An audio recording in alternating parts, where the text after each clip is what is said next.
Ephesians 6:12 says, "For our struggle is not against flesh and blood, but against the rulers, against the powers, against the world rulers of this darkness, against the spiritual forces of evil in the heavens."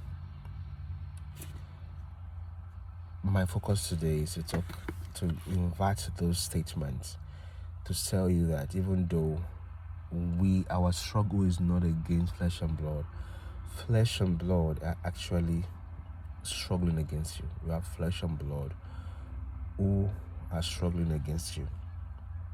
Let's look at Delilah and Samson. If you look at them and say, "Oh goodness," Samson's supposed to achieve disgraced him, and who were the people struggling against him? Who were the people standing in opposition and saying, whatever you have in your mind, whatever agenda you have, you are not going to achieve it, and we're going to make sure we look for a way to stop you? It was flesh and blood. So what I'm saying is that even though we are not wrestling with flesh and blood are actually wrestling against us, and we need to be aware of that. Let's look at Samson, and he's talking to himself and say, "Oh, I don't see any devil here, but there's a devil here." That's Delilah. That's a devil. And so that awareness is what it means to be as wise as serpent, even as we are as gentle as dove. That awareness that human beings are setting up themselves as opposition to us, opposition to our direct direction we want to go, and they could be so tricky and treacherous like Delilah was to Samson. And look at that, Adam and Eve. What happened with them?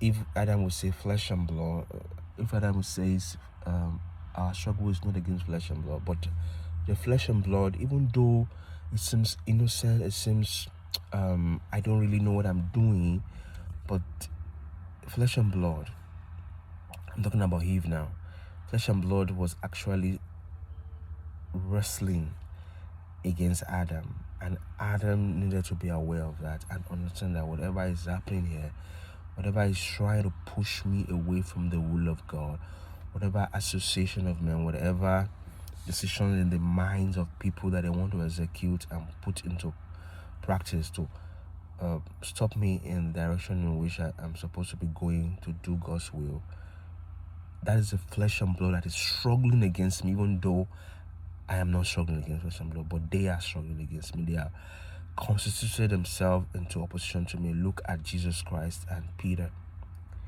Jesus Christ, Peter said, "You're not going to the cross. Perish that thought." Jesus Christ told him,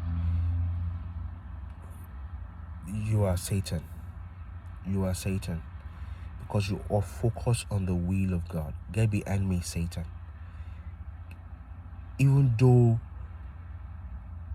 you can say the opposition to Jesus is coming from the world of darkness, we see that when he was taken to the wilderness to be tempted by the devil, after he had fasted for 40 days and 40 nights, we can see that. But look at Peter now. It seems Peter is like, looking out for the best. I'm just looking out for your best. Jesus, don't go and die. I'm like your best friend. I'm telling you the truth. Don't go do whatever it's... But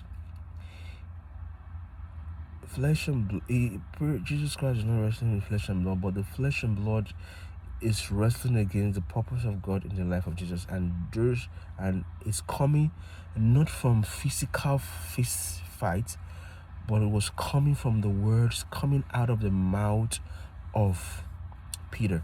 The same way with the serpent and Eve, the words were coming. It was the wrestling, the opposition came from words being spoken by the serpent. Do you understand? So let me say it again. We are not wrestling with flesh and blood, but flesh and blood is wrestling against us. Human beings are wrestling against us. Human beings will embody the will of the enemy. Look at It doesn't matter how you look at it. Look at Judas. The enemy entered into him, and what did he do? He set up some trap for Jesus, and he probably justified it in his mind and said, whatever justification, I will just make quick bucks. I will satisfy myself. I will make good gain. Jesus Christ, I can settle myself. He said he's going to die. I can settle myself. I'm trying to tell you how people convince themselves that to constitute themselves into opposition to you is the best thing for them, and there is really nothing you can do about it. You need to understand it and be aware of your spiritual environment. God bless you. See you tomorrow.